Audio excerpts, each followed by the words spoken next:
Hey everyone, Mike Taruso with the Sim Academy, and I have a guest, very special guest today, Joel Turpin.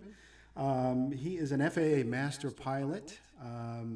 He is also the chief pilot on a Pilatus that I've had the opportunity to fly with him once or twice, which has been pretty exciting. So, welcome to Joel. He's also CFII, ATP, I've had the fortunate pleasure of being under his tutelage some of my instrument flying. A little bit about me: I am an instrument student. I'm also the owner of my Sim Academy, which is located here in Solberg in central New Jersey. A little bit about the Sim, if you don't know, it offers 225 degrees of visuals. 3 DOF motion, 51 aircraft configurations, so we can do anything from singles, multi-engine to turbine, including the PC-12, which we'll be flying tomorrow for the PilotEdge Coastal Caravan event.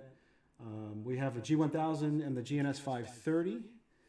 Dynamic control loading, which means you can feel the sensations of flight, so the forces in the yoke and the rudders.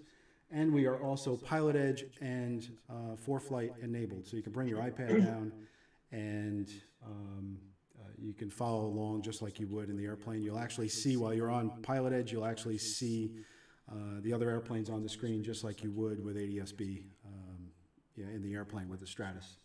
So again, we're located in central New Jersey. That's about the Sim. And tonight we figured we'd get together and talk about IFR flight planning. And I bring in a CFII, a very experienced CFII, one that has shown me the right ways to do things. And so I figured, although we're flying it in the Sim, we're want to treat it as if we were doing this in the real airplane, and that's one way to prevent any kind of negative transfer. And just picking up bad habits in the Sim. I've heard it all, and that's just one way to fight that. Is to how would you agree with that, Joel? Is to just to do everything that you would do in the airplane in the Absolutely. Sim. In the airline industry, we treated it as if it was a real flight, and if you crashed the simulator, your job was in jeopardy. So yeah, it was very real.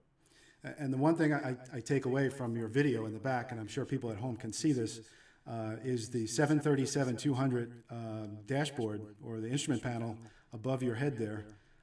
That's the actual panel, correct? Yes, it is. Airplane 9119 from United Airlines. I flew the airplane for 10 years. Wow.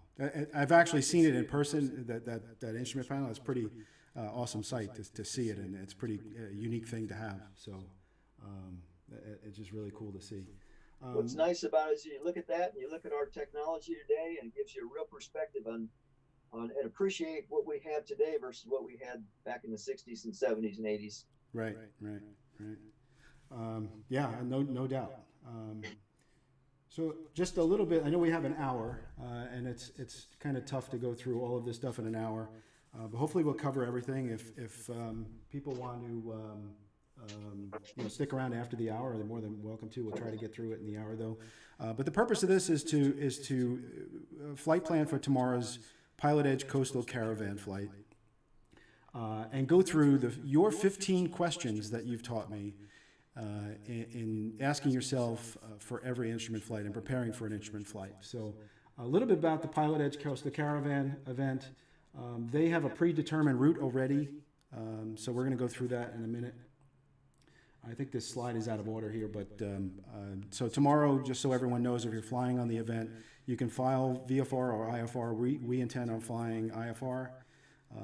They're going to have dedicated staff at the airports that they're flying out of, so San Diego and Santa Barbara.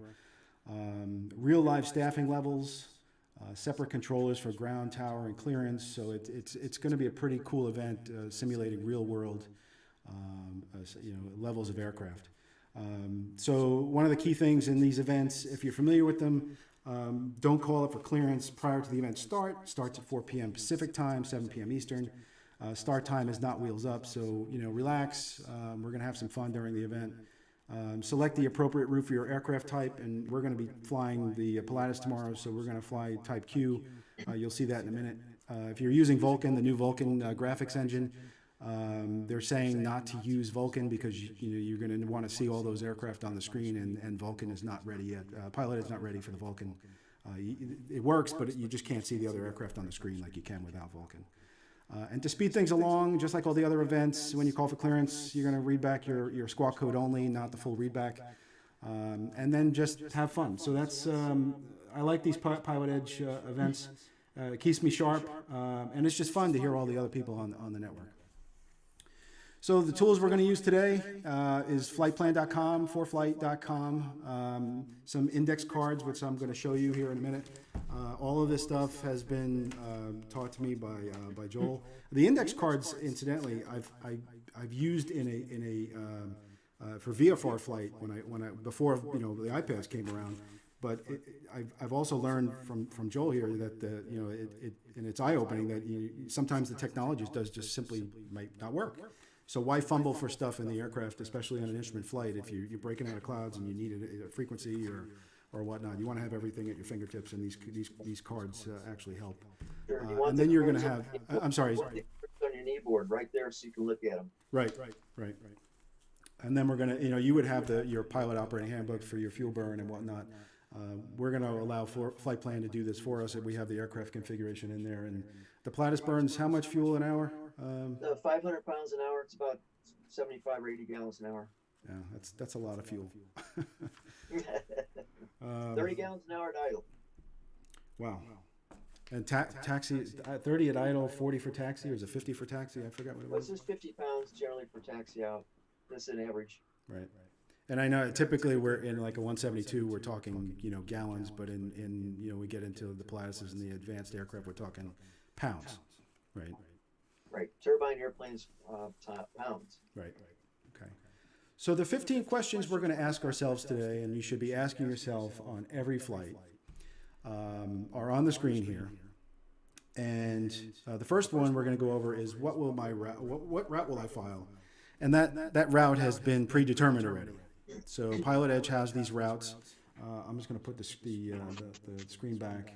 Here they are, the mandatory IFR routes for tomorrow. We're a Type M turboprop. We're going to cruise at 190 knots or greater. And that'll be the Seaward 2 departure, AVOL's Victor 208 Ventura VOR, and then the 282 radial of Ventura to Quang, and we're going to file at 8,000. So that's our first question. So we already know the route, but the one thing I want to call out. Let me make a comment here. Sure. This route was given to us, but in real world, you have to find a route. And my philosophy is always file what you're going to get, not what you want. When you go into ForeFlight or flightplan.com, you find the history of what routes were given for your particular flight. Find a route that was given to an airplane similar to yours and file that route. And so you'll get what you file rather than filing what you want, not getting it, and then all your flight planning's for naught because you didn't get the route you wanted. Right. So, right. Okay. So here's the route, and I'm just calling out the SID and the standard instrument departure we'll be using tomorrow. I also have the chart. It's kind of small here to see, but I've highlighted a couple of things on the chart. And if you want to look this up, if you have ForeFlight or whatnot, it's the Seaward 2 departure. And a couple of things stand out. Maybe if you want to explain what a SID is, Joel, for those that don't know. It's a standard instrument departure. There are predetermined routes out of major terminal areas. So it simplifies flight planning. It simplifies ATC handling. They don't have to give you all the routing. They just say fly the SID and give you the number and designator. It cuts down on the communication, and it's just it just simplifies departing from major terminals, Class B especially. Right. So I was reading about SIDs and just kind of studying what they were, and I was interested to learn that all you need legally to fly a SID is the textual description and not the graphical description of the chart. So if I just had the lower portion of this, I would be legal to fly that. Is that correct? That's correct. Interesting. Of course, you have to have the navigation capability to go along with the SID. Right. And in this case, if you're looking at the notes of the SID, Radar is required. GPS is required with DME. It's only for turbojet and turboprop. So if you're flying a 172 on this tomorrow, this SID, you couldn't fly this SID. And there's a couple of points on this SID. Maybe you want to call out, Joel? Sure. If you have it up. I do. Crossing restrictions are very important to note, and these are things that you should look at before you take off. Be familiar with it. You have to be on this SID less than 12,000 feet at seaward. I'm sorry, greater than 6,000 feet at Gwin, and less than 12,000 feet at seaward. Those are things that in the Pilatus we can program in and use VNAV, and the autopilot or the flight director is going to fly those, make sure we do not exceed those altitudes. But in an analog airplane or with less capability, you're going to have to make sure you do not violate the altitude restrictions. And on the SID here, it's greater 6,000 or greater at Gwin and less than 12,000 at seaward. And we filed 8,000 tomorrow, so we should be good at seaward. But we'll have to watch out for the Gwin altitude restriction there, or the crossing restriction. Right, you have to have the climb capability to make that. If you're not going to make it, you have to keep track of your climb versus the distance. If you can see you can't make that crossing restriction, you have to beg release from ATC, or you could get a violation. Let me know when you're ready to copy the phone number, right? So type thing. Yeah. I don't think we'll hear that from PilotEdge tomorrow.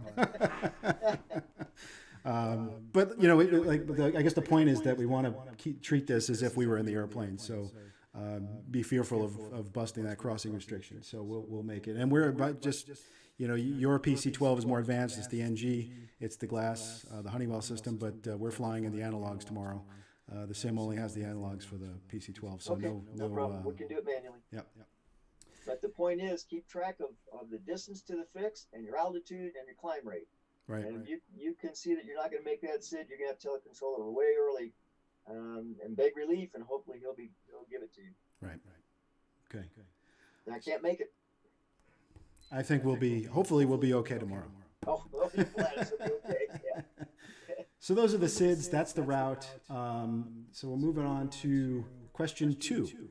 In how will I get my IFR clearance? And tomorrow, there's a clearance frequency. And what I do in flight planning is I'm looking up in ForeFlight, and here they are up on the screen. Lindbergh clearance delivery, there's the frequency. But at non-towered airports, uncontrolled fields, you could have a phone number to call, like at Bob Maxwell here. So you have to call when you're number one, or before you get in the airplane. You got to call for your clearance, and then you got to get when you're at the end of the runway, number one, you would call one of these phone numbers and tell them you're number one, and you would get a release time. So there's a whole bunch of different ways to get clearances, and you got to know how to pick them up. Well, I got to say, within the last year, the FAA has published a phone number for every airport. You can call an ATC facility and get your IFR clearance on the cell phone. Prior to that, you just had to know. You had to call flight service, get it through them.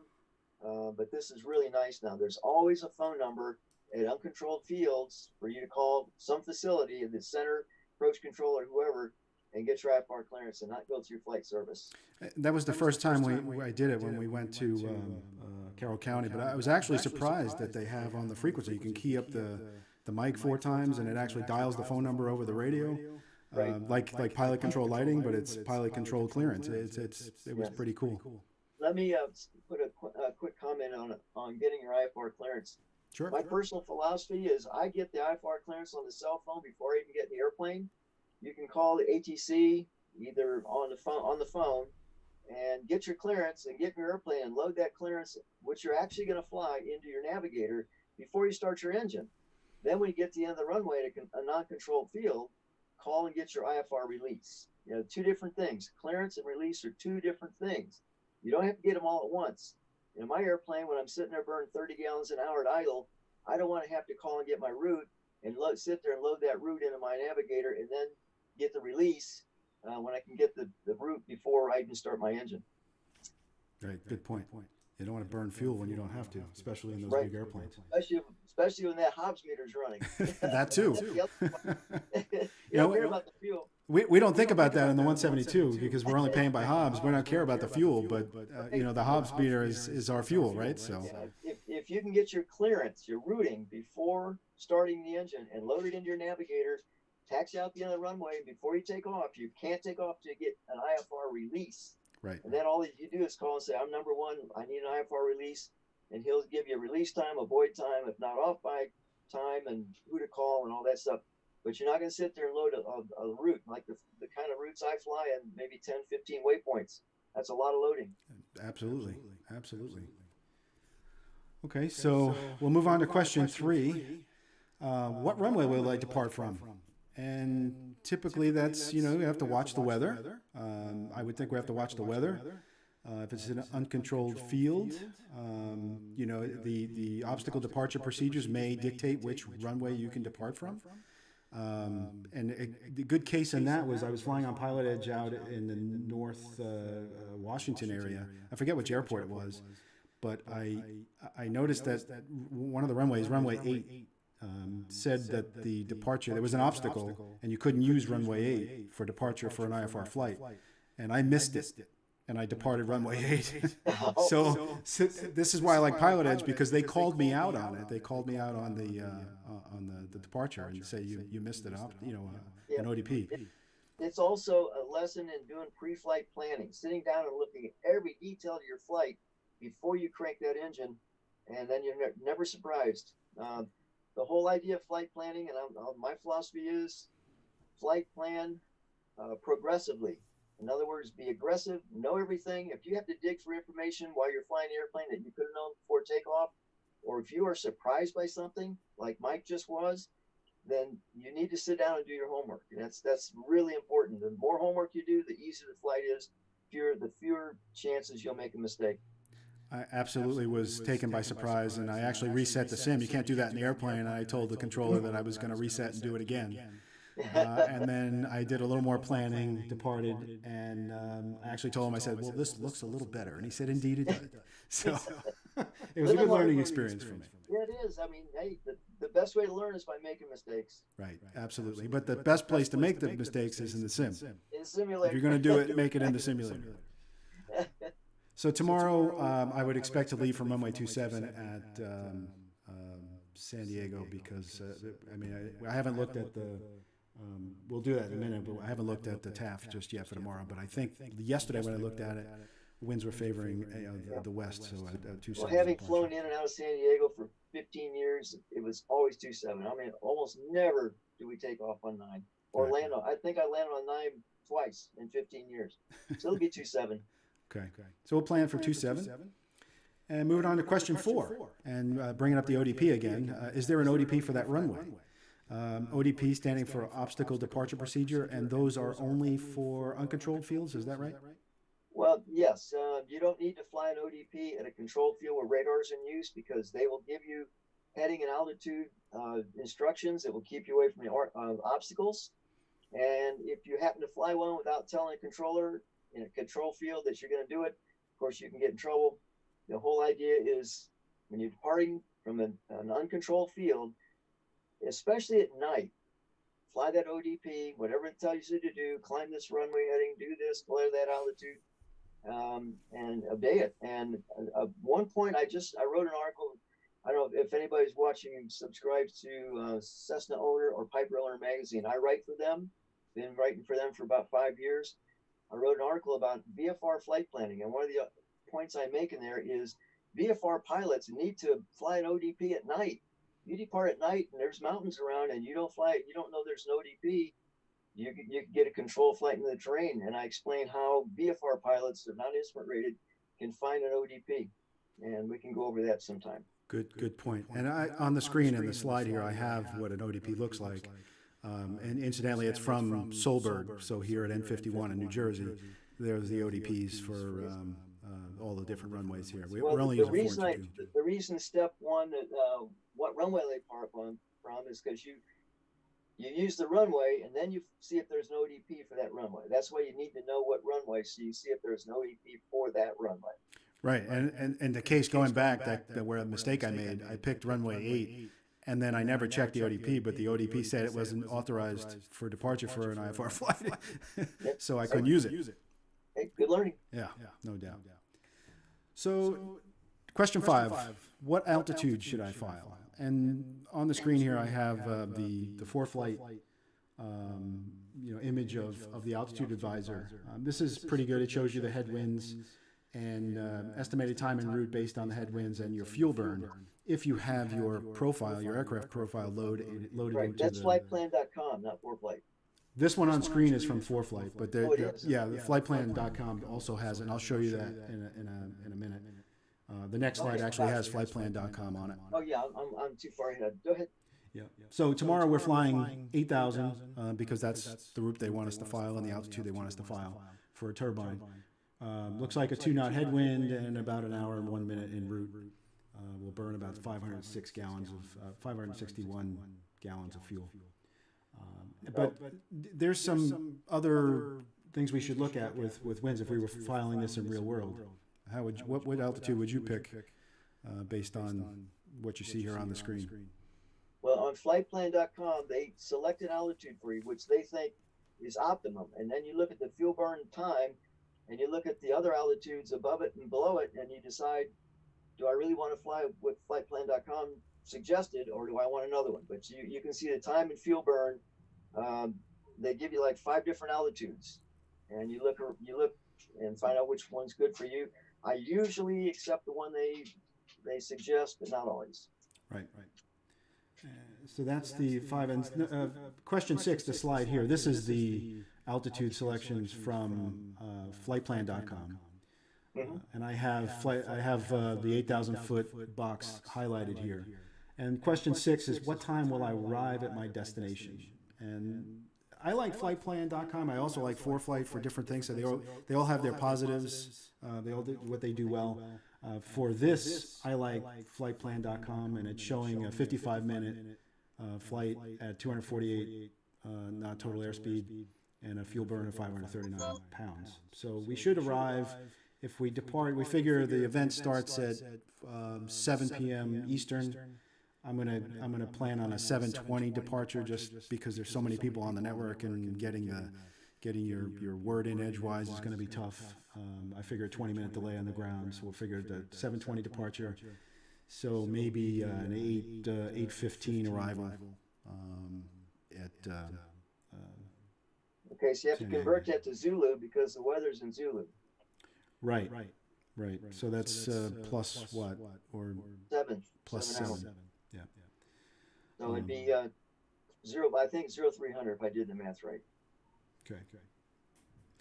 So we're looking to arrive at 0300, 0310, 0315, somewhere in that area. So question 7.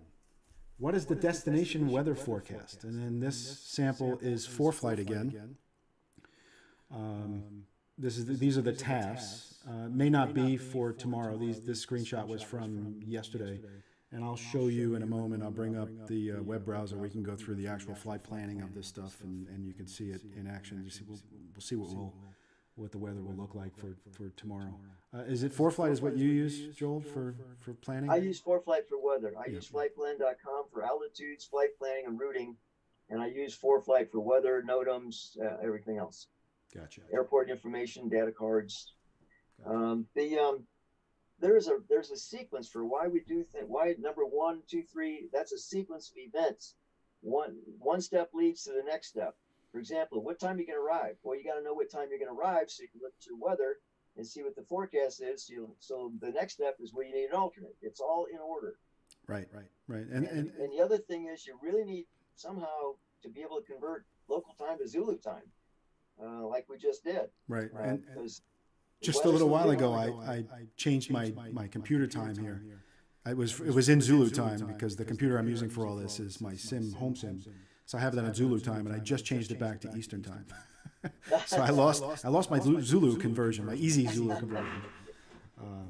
So yeah, and it's interesting you said that about the questions and the sequence that they're in, because as I mentioned to you last night, as you go through these questions, you may have to come back to one of the questions later, because maybe a NOTAM affects your route. You didn't realize it. So you'll see that in a minute. What I'm talking about in a few moments. In our case, we're going to arrive around 8 p.m. That's 20 plus 7 is 2,700. There's no such thing as 2,700. So subtract 2,400 from it. Yep.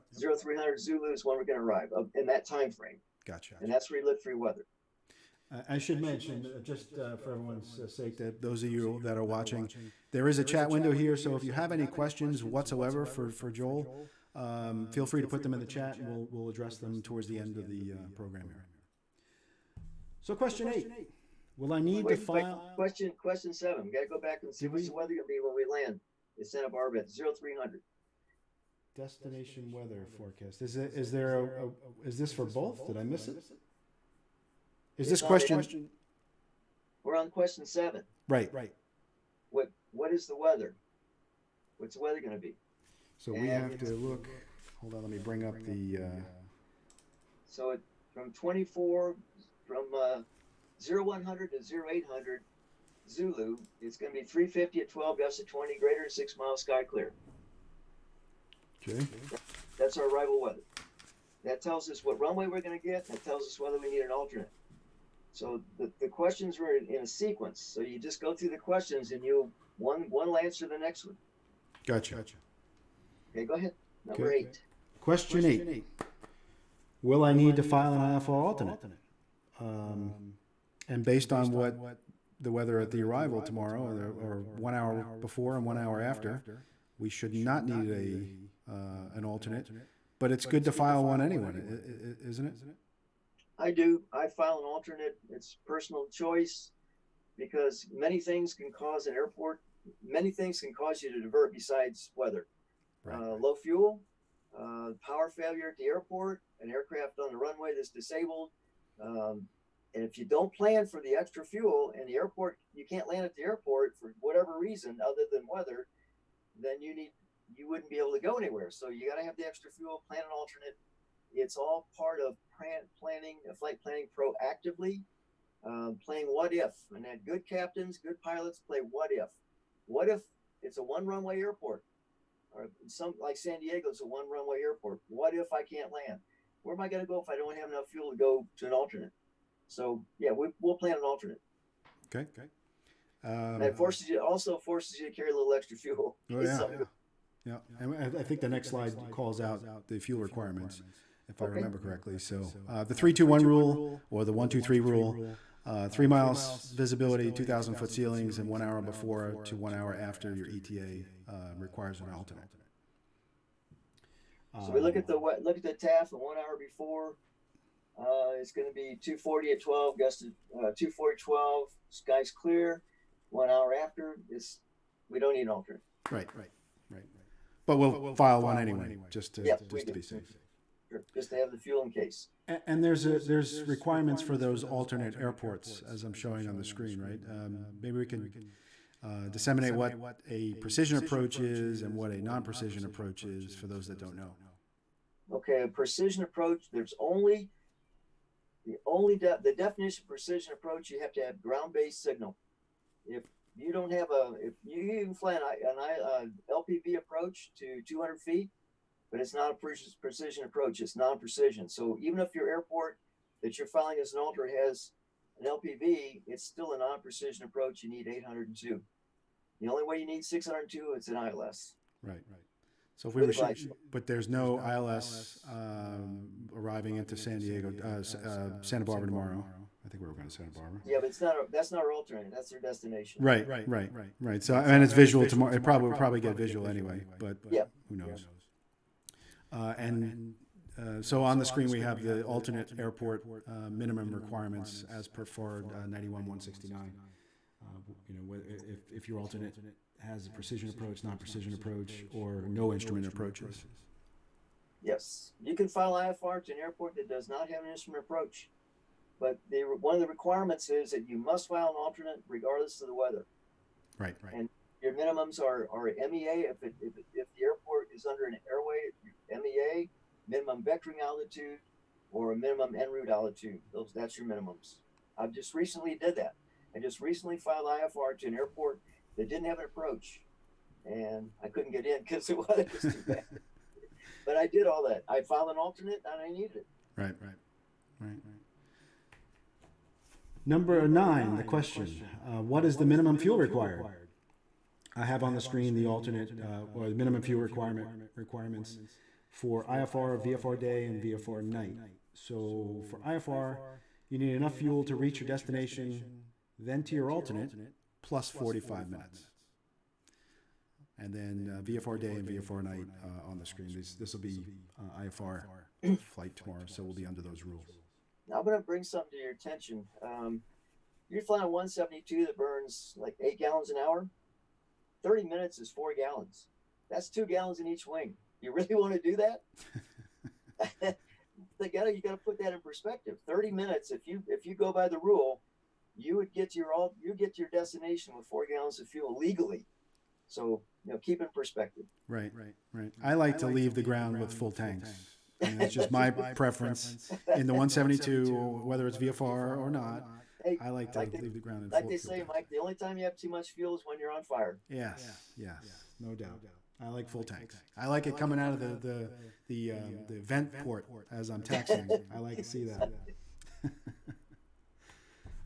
Tomorrow for planning, based on what we saw earlier, the PC-12 burns 500 pounds an hour. It's a 55-minute flight. Taxi, it's about 539 pounds. The alternate, 30 minutes, 236 pounds, 45-minute reserve. We'll need to load up 1,198 pounds of fuel, and that comes from another nice thing about flightplanning.com. It calculates your fuel burn for you, so it makes it a little easier. Yeah, it gives you a minimum required fuel for all the regulations. Right, and I wouldn't load that. I would load more, a little more. I would load more too, but that's illegal. Again, but it's not so bad in the Pledge. It's not 4 gallons. Right. And just, I mean, when you get to your destination, I guess it would be good practice to figure out what you actually burn, so you know what the airplane is doing, right? So the aircraft is burning. Which is why you and I keep a fuel law, do a fuel plan. Right. And then you can see. What approach can I expect tomorrow? Well, let me say, going back to weather forecast, everything's in sequence. You know your forecast. The wind's going to be out of the north or northwest. So you know you're going to land on runway 25. Right. And the approach is at 25 VOR or the GPS runway 25. I think we mentioned earlier we would select the GPS 25 approach, right? Correct. Mm-hmm. And one thing on the question, which brings it to question 11, is there anything unusual about the approach?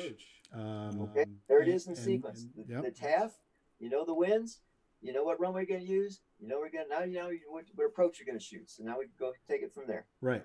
So the big question is anything unusual, and it's not something I would have thought of. Just okay. I'm looking at the approach chart, and I'm looking at it in the airplane before I brief it. But I never really thought about looking at these things on the ground before I even take off. So, but now I do, and now I know why, and especially this one. The big thing that I call out that's unusual is the fact that it's an offset approach, that you're not on, final heading. Right. And I'm going to bring this chart up a little bit more. It's a runway offset, so your approach course is 279 degrees, and your runway is 25. So what is it, like 20-something degrees off? It's 26 degrees off. Yeah. So the runway is going to appear in the left side of your windshield when you break out. Yep. Not straight ahead. And the reason why that is, if you dial in a little more in detail on the chart, is that there's a tower at 337 feet right there off the end of the runway. So if you're not paying attention, and I think you have an article about reading these charts in details, isn't it? Yes. Right. It's very important that before you take off, the night before you fly, you figure out what approach you're going to shoot. You look at the approach chart without the engine running, without having to fly an airplane. You sit down and you see these little things. The first of all, that Mike caught this, that it's not a straight in approach. It's 26 degrees offset. He saw that. It was very good on his part. And that there's a radio tower right under the final approach course, right near the end of the runway, which is why the minimums are really high for this approach. And all the little details. The tower's closed at a certain point at night. Then it becomes an uncontrolled field, Class E. All that stuff you need to know. I mean, like I said, flight plan proactively. Don't be surprised by anything.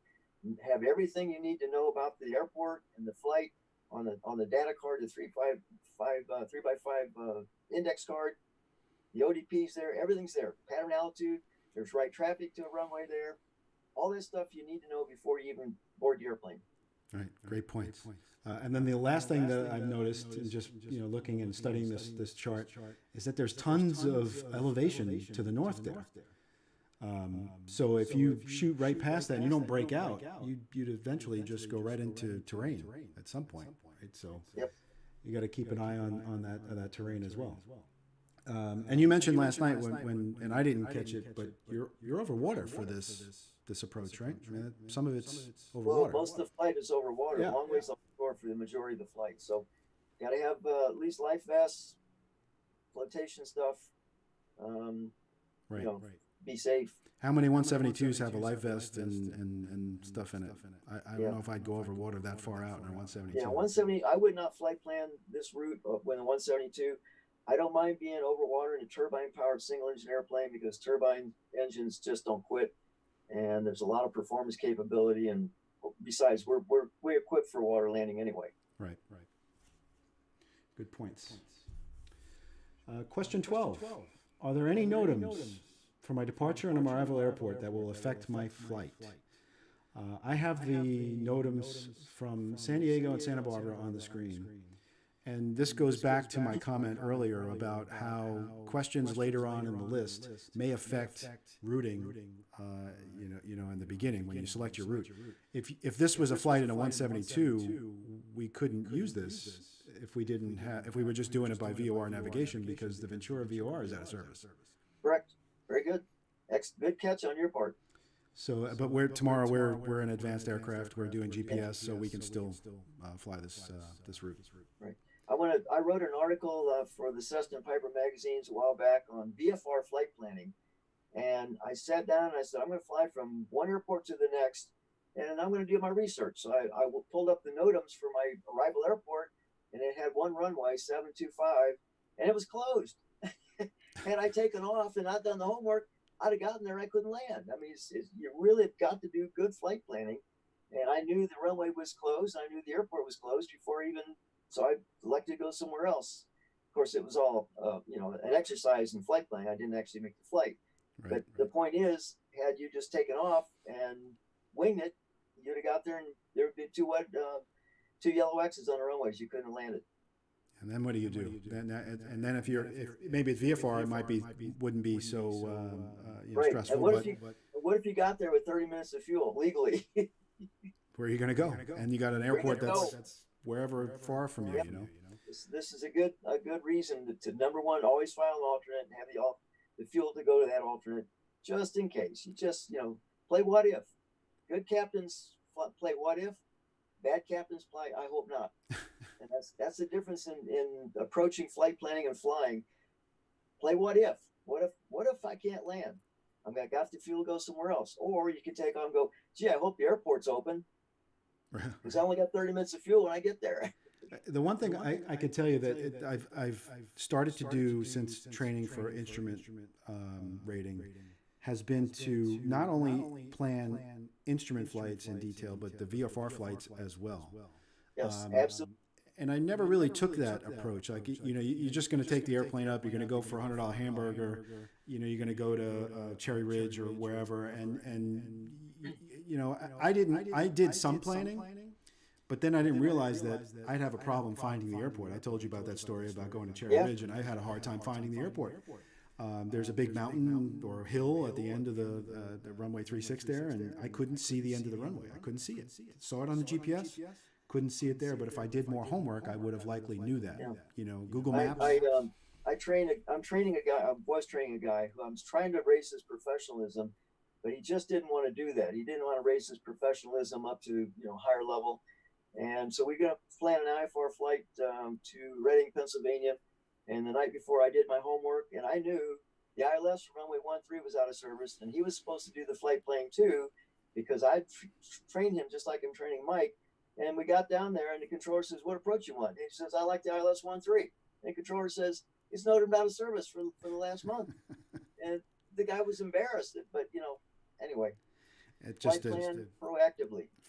The message here is that you can never spend too much time flight planning and getting enough Exactly. information. Good point, Mike. And to do it for a VFR flight, and Yes. I did once I started training, even I did the Hudson Corridor by myself for the first time, and I actually did it in the simulator first, just to see what I would see, experience, and I'm glad I did it. Yeah. But Excellent. plan it. What if ATC didn't give me? Maybe they wanted me to self-announce, and they wanted me down the Hudson Corridor by myself. I need to know how to do that. Luckily, I was with them. I prefer to be with them. It's a little safer. But it just goes to show the more you plan, the easier and smoother these flights go. Excellent. 13. Are there any SIGMETs or AirMETs along my route? Out on the West Coast, I don't remember ever seeing much icing unless I'm flying on PilotEdge up by Seattle. But down Southern California, it's rare that I ever see any kind of icing or urgent stuff. I just don't see them, and we don't see any for the flight tomorrow. Yeah, the only SIGMET you're going to get in Southern California is turbulence. That, and maybe a thunderstorm, a convective SIGMET, maybe, Yeah, or something like that. SIGMET, yeah. Here on the East Coast, however, especially this time of year and in the winter, in a 172, it's tough to get up because your icing level could be just 1,000 feet up. It's tough to get up and fly, but that's where it's important to check your icing levels and your SIGMETs and AirMETs. And you can get the freezing level. The way I get it, I go on the winds aloft matrix, and the temperature aloft is right there with the winds aloft, and you can see where it's 0 degrees, what altitude it's 0. And if you're in a single engine airplane without the icing capability, and you go in the clouds below 0, you could get ice. Yep. And so just be aware. That's where you can really find the freezing level, is the winds aloft matrix. Yeah, check those winds. 14. Speaking of freezing level, what is the freezing level, and what will I expect? Will I expect icing at my filed altitude? Here's the winds aloft matrix, and we're not seeing any significant temperature drop at 8,000. In fact, I don't see anything on the chart that's below freezing. Nothing below freezing in Southern California. That's right. So I think you probably, given the lapse rate, maybe you climb up to maybe for 16,000 to get a freezing level. But keep in mind, these 15 questions are not, flying in Southern California is not like flying IFR or VFR anywhere else in the country. Right. So it's really a little microcosm of good weather and no problems other than intense ATC. It's funny because every time I want to go down to the facility to fly in the sim on PilotEdge, I always check the weather, and I can never get a bad day. It's always clear. It's always VFR, and I can never get to. I got to put the weather down and use ATIS Zulu. For those that don't know, you call ATIS Zulu on PilotEdge, and that means you're using your custom weather. I got to put the clouds down to what I want to shoot an ILS approach or whatever. But so when I'm home and I'm looking on ForeFlight and I check the radar, and I start to see low IFR in Southern California somewhere or Northern California, I run to facility because I know it's going to be real-time weather. I can just jump in the sim and fly. So. Oh, nice. 15. Question 15. Is RAIM normal for navigating via GPS? And I put on the slide the better question, what is RAIM? Because I didn't know when I saw it on the flight plan. So I had to go and check. So Receiver Autonomous Integrity Monitoring. So this is not your ordinary GPS, right? I mean, this is highly accurate GPS stuff. It's not. You can't navigate with GPS if RAIM isn't there. Right. No matter what GPS you're using.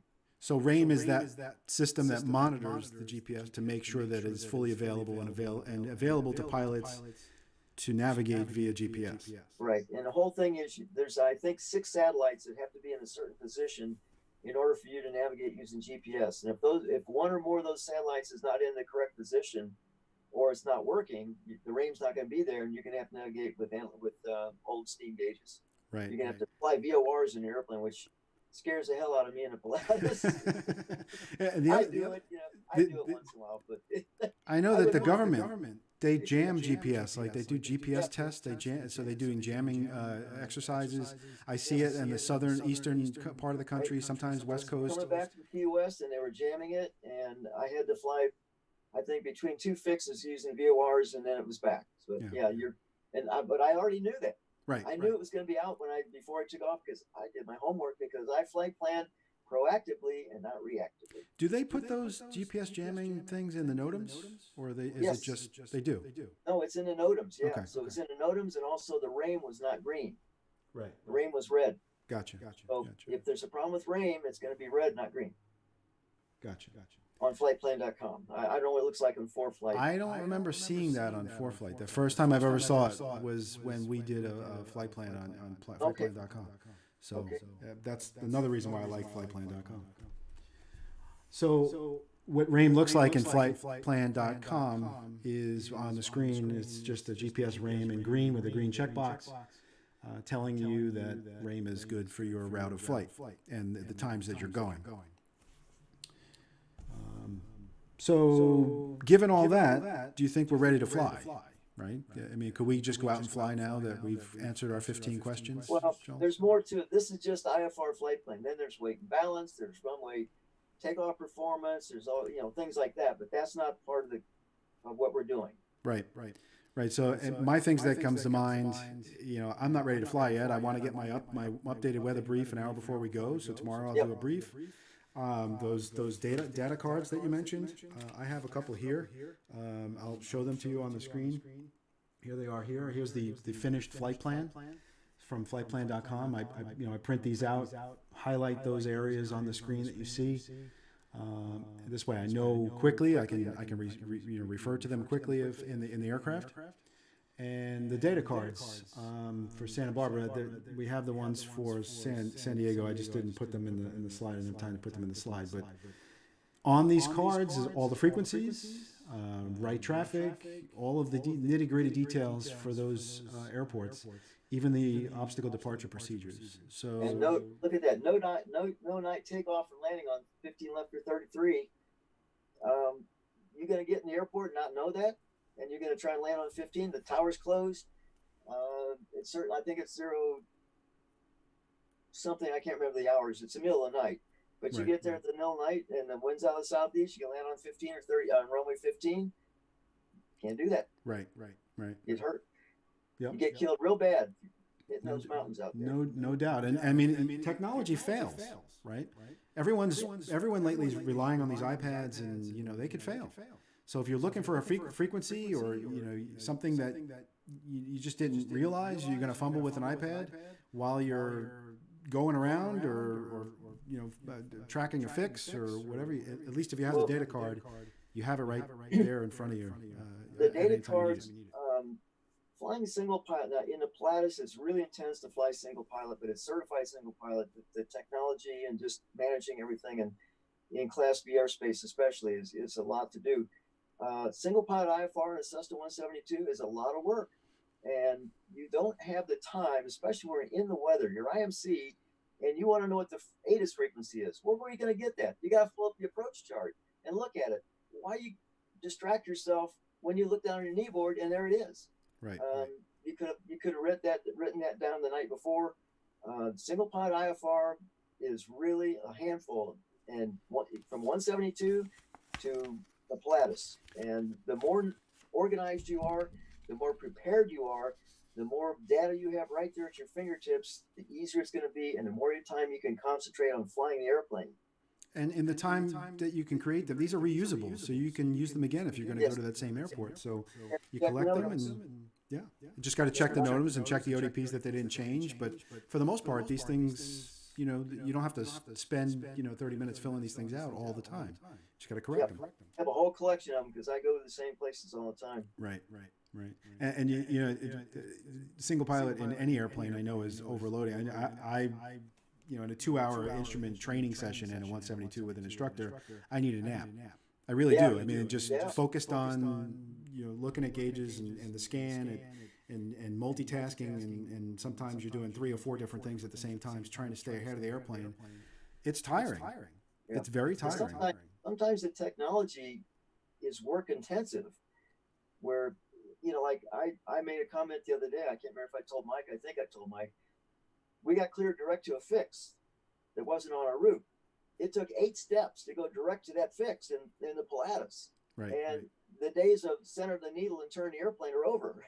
And and sometimes the technology adds to your workload, which is why you need to be so organized and have everything right there at your fingertips. And like I say, if you're surprised by something you could have known before takeoff, or if you have to look for information you could have known before takeoff, and you're distracted from flying the airplane, looking that information up, you didn't do your homework. Right. Good points. I mean, just having everything at your fingertips it makes things a lot easier. So that's the end of our slideshow. I'm going to bring up the browser. We have about 10 more minutes, so we'll actually go into flightplan.com. I'm going to turn off the PowerPoint, bring up the browser. I think I'm going to bring up the browser. There we go. And I'm going to switch over to that. There we go. And we're on flight plan. Here we go. Oh, it's going to want me to log in. I thought I already did this. How come I can't type in there? It's not letting me type it. There we go.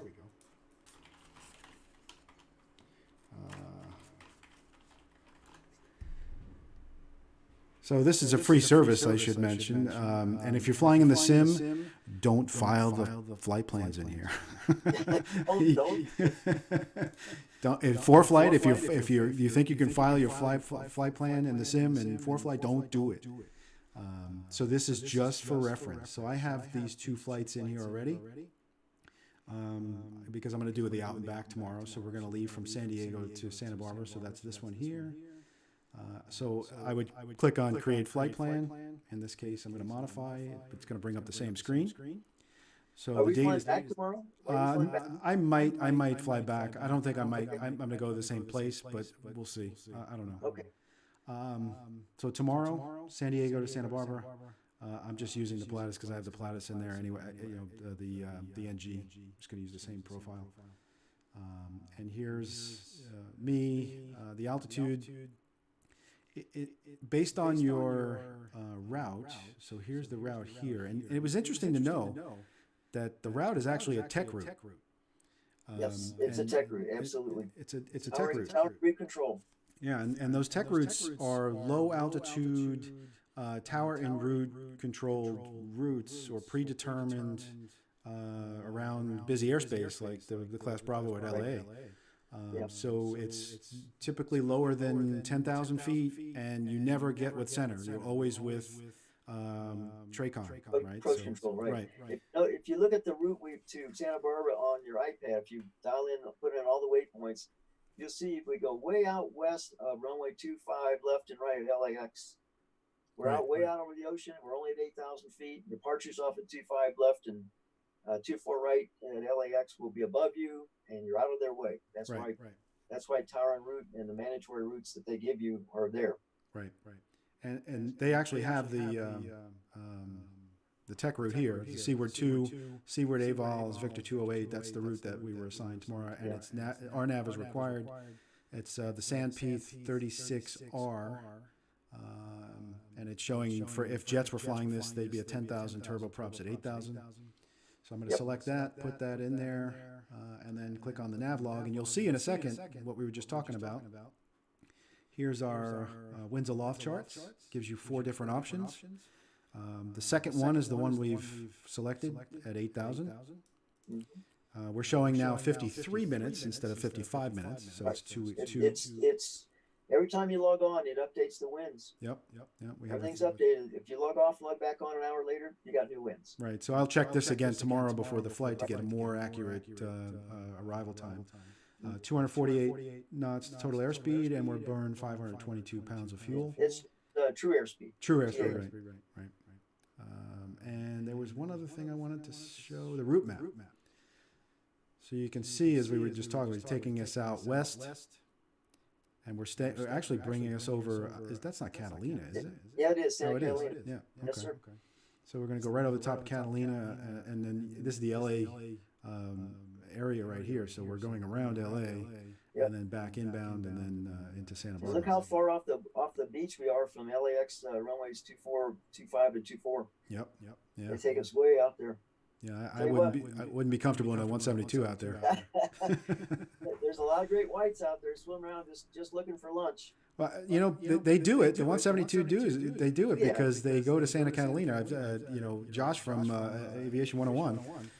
I saw his series out in Catalina. That was actually pretty cool to watch. So, they it's go only out there. 20 miles offshore, but if you're extensively over water like this whole route, 172, might make me a little nervous. Right. Yeah, I'd definitely be nervous, but you got to have the life vests and all the required gear Yeah, you need. and you got to keep in mind that the water's 65 degrees out there. If you ever had the ditch, That's another good point. So that's our flight plan, the route map, and then we'll jump over to ForeFlight. Let's see. That's me, and I think I remember my password.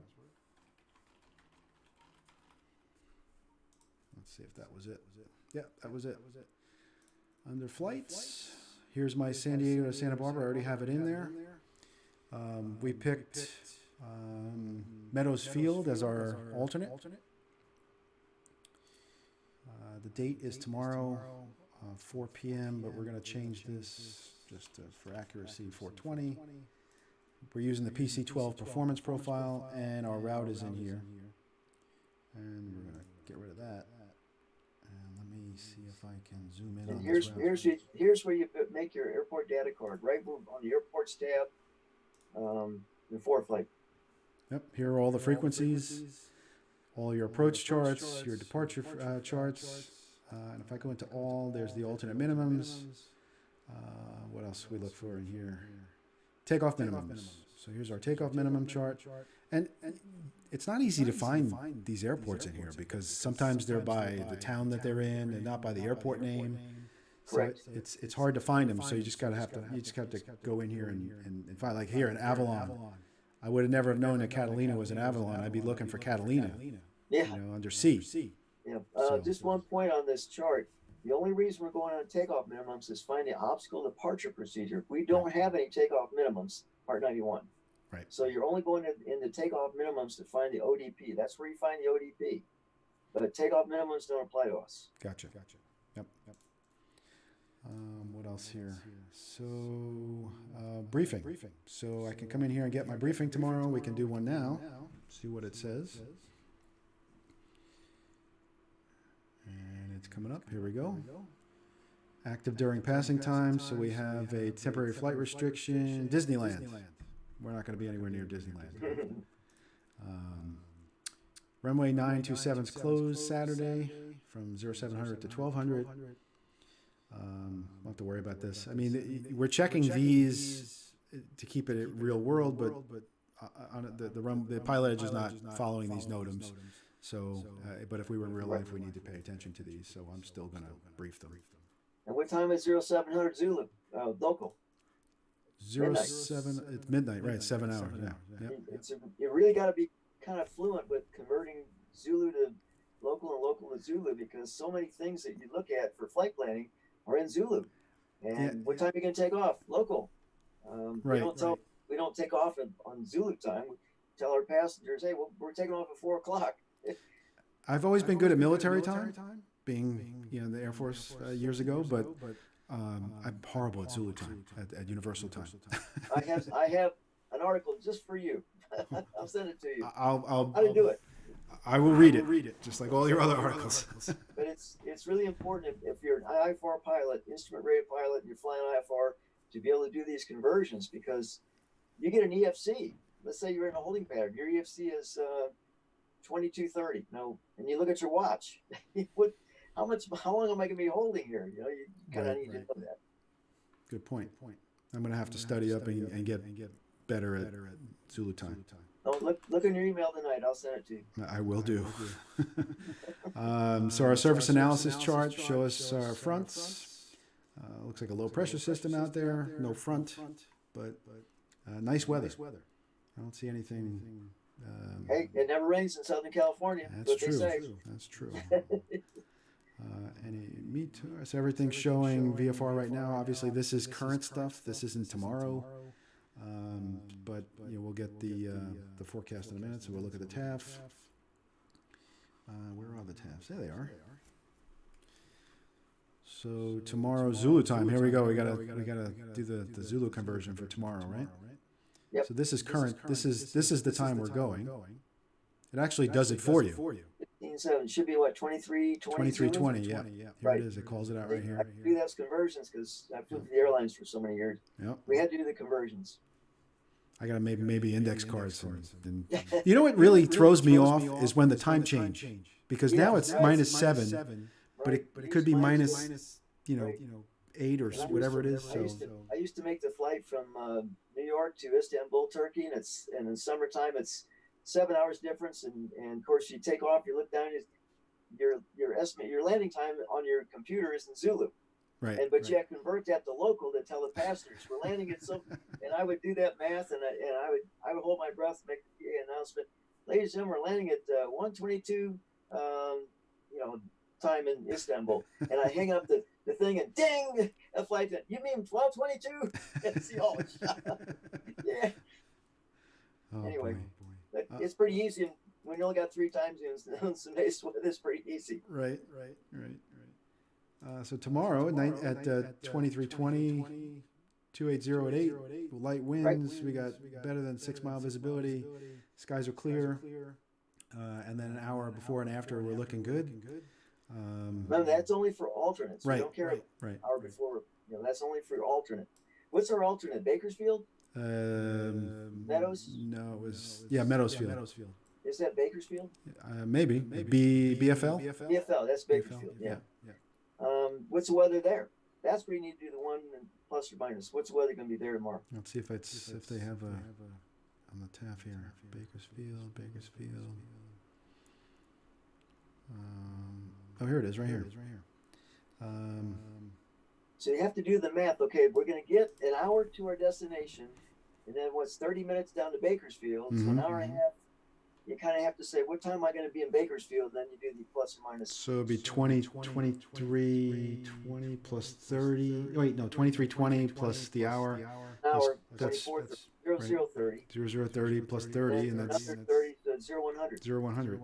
Yeah. So 00 to 0200. What's the weather say? The next one here is at 0300 at the 25th, so this one would apply, right?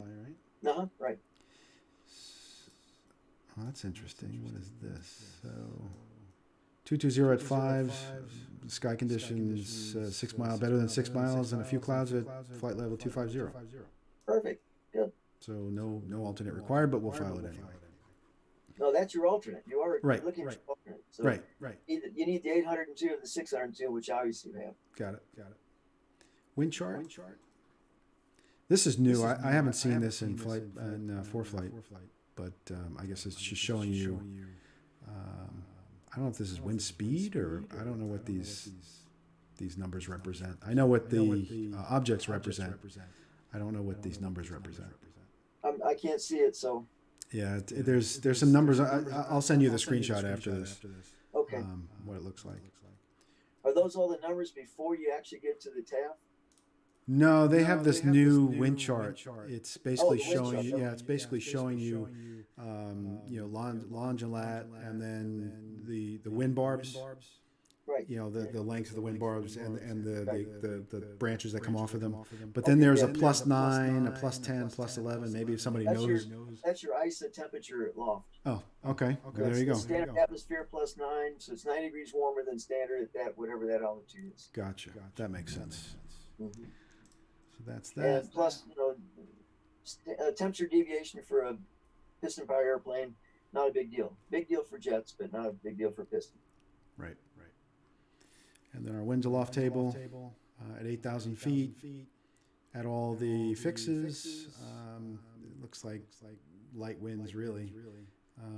Nothing like here on the East Coast that we've been experiencing, right? 3 knots, 7 knots, 10 knots. The most wind we're going to get is 11 knots aloft. And those winds aloft mean there's not going to be any turbulence. Right. So it should be a nice smooth flight. Right. And as of now. I don't know that you've experienced it, but the sim does a really good job, replicating turbulence. So, so departure NOTAMs. Here's all the NOTAMs. There's several of them for San Diego. Not quite sure what the runway NOTAMs. Most of those are for airlines. Yeah. Most of them, not all, but most. Right. Destination NOTAMs. Got to make sure you don't do a cross bleed start on the taxiway. That says right there. Nobody knows what that is. I don't know what that is. But what you're doing is you're running up one engine and using the air from that compressor to start the other engine, but you got to run one engine up to really high thrust, and if there's somebody behind you, you can hurt them.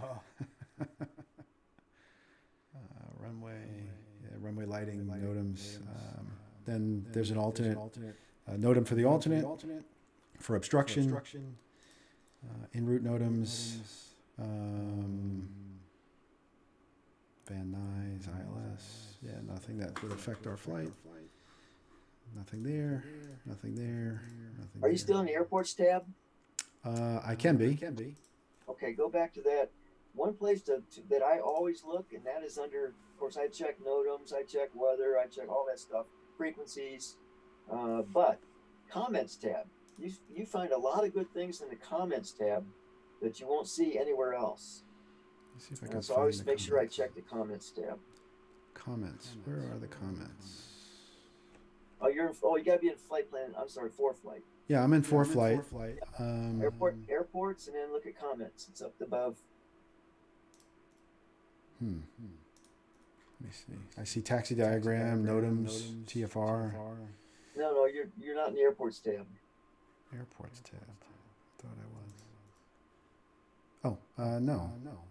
Where's the airports tab? I'm looking at it on the website. I'm not looking at it from the iPad, so it might be a little different interface. Yes, different format. Different. Yeah. But this is the route of flight. It represents what we saw for on flightplan.com. So it's the exact same. And then I would print out these flight plans. We do a fuel calculation, right, which we had up on the slide earlier. We staple them all together. Here's a sample fuel calculation. I didn't put this on the slides, but on the screen there's a sample fuel calculation. It's just a simple, how much we're going to burn, how much we're going to taxi, what we expect to land with, and then how much we're going to burn to the alternate, etc. Yeah, the important thing is how much fuel you're going to have when you get your alternate. Right. And then our. So you did a fuel plan. Very good. Yep. I'm impressed. Yep, absolutely. Treat it like a regular flight, just like I do with all the other stuff. I'm impressed. And then our airport data cards, have them here. We put them together, and tomorrow when I go to the facility by myself, because I would totally invite you down, Joel, to come down, but we're social distancing, and we've set up the simulation center to where, I think that we're almost ready to reopen at some point, being that we're now able to social distance, so we're able to put an instructor in a completely separate room on your headsets. They have all kinds of video cameras now.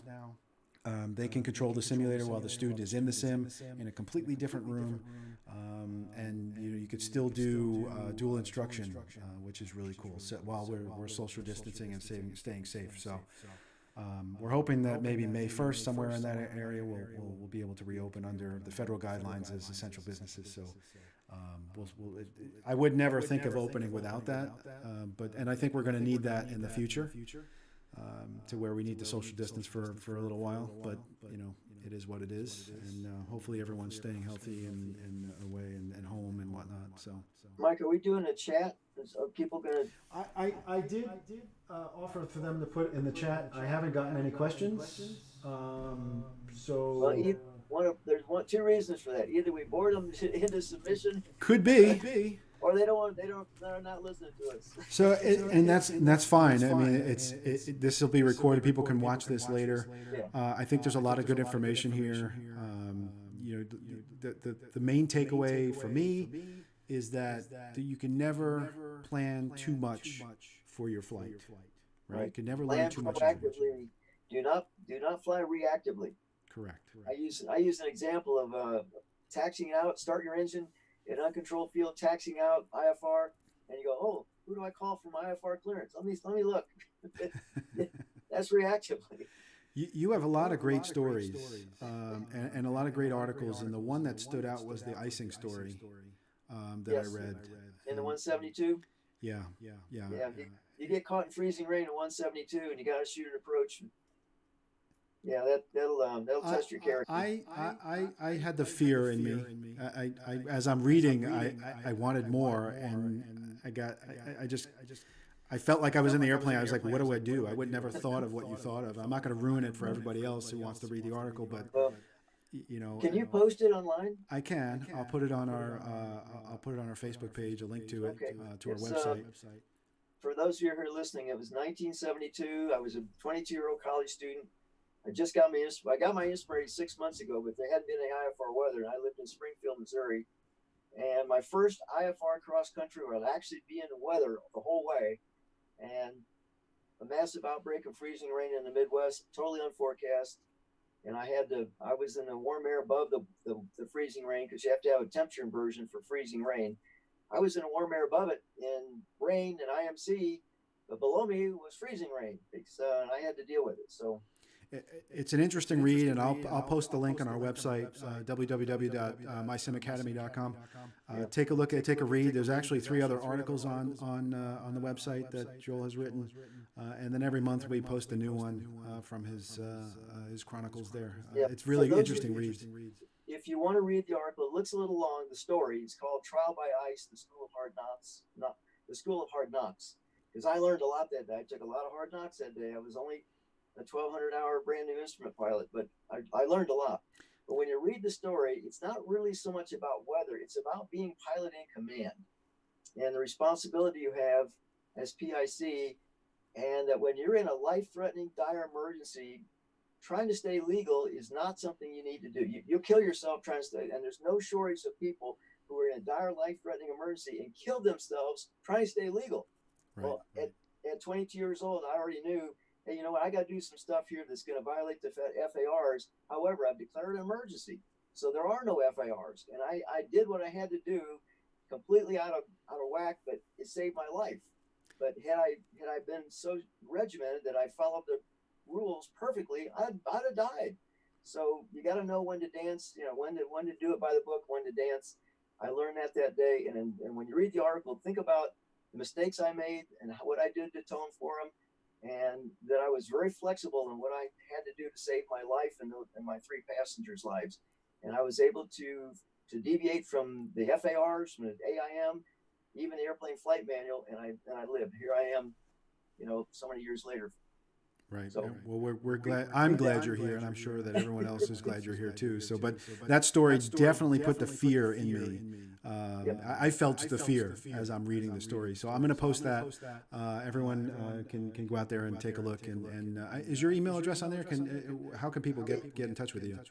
I think it's on there. If not, somehow put my email on there. I'll talk to anybody about any aviation subject anytime. I'm not in it for money. I'm in it because I love flying and I love teaching, and I want to share what I know. So maybe you don't have to make the mistakes I made in life. So anyway, if you can put my email on there, I think it is. Okay. If you wait, I'll check. I'll hang on just a second. That's not a problem. If it's not there, I'll put it on there. But I guess at the end of the day, I'm appreciative that you're with us, and I've learned tons from Joel. So while we wait for him to come back, I don't see any chats in the chat window. So with that, if you do have any, we're getting through to them. I hope somebody takes something away from this. Again, the purpose is to show you what goes into instrument flying and planning for that flight. And even if it's just you're flying in the simulator, you still plan the flight. I just do that to stay fresh and current as a student. And even if you're already instrument rated, still do it. It only benefits you. Anything else you'd like to share with the viewers here? Any interesting stories before we go? Just make sure you put my email on there. I'm glad to talk to anybody about anything. And no, you did good presentation. And you're always welcome in the right seat of my Pilatus whenever we go somewhere and there's a chance for us to fly together. I love flying with you. You do a great job. Amazing instrument flying skills for somebody with your experience level. And this has been fun, and I'm glad we're doing it. Hopefully, we'll go better tomorrow. Or hopefully, it'll go smooth tomorrow. I think it'll go smooth. VFR conditions, unless they're going to throw something silly at me like a hold, which they sometimes do, but we'll see. Joel, thank you very much for joining me My today pleasure. and checking and just giving knowledge to everybody. And if everybody doesn't know, Joel hopefully will be an instructor at the simulation center. So if you're interested in get your instrument rating. When we reopen, come on down and learn from the best. I mean, can't get any better than that. So have a great night, everybody, and stay well. And we'll see you all soon. Take care, everybody. 6 o'clock tomorrow night, is that It's right? 4 p.m. Pacific, so 7 p.m. 7 p.m. Eastern. So November, or Pilatus 105 Mike Sierra is me on the PilotEdge Network. If you hear me, give me a shout out. I know, Eric, if you're listening, I'll give you a shout out. I got your call sign. All the PilotEdge controllers, you do a phenomenal job, so keep it up, and we'll talk to you tomorrow. All right, take care, everybody. Awesome. Bye. Yeah.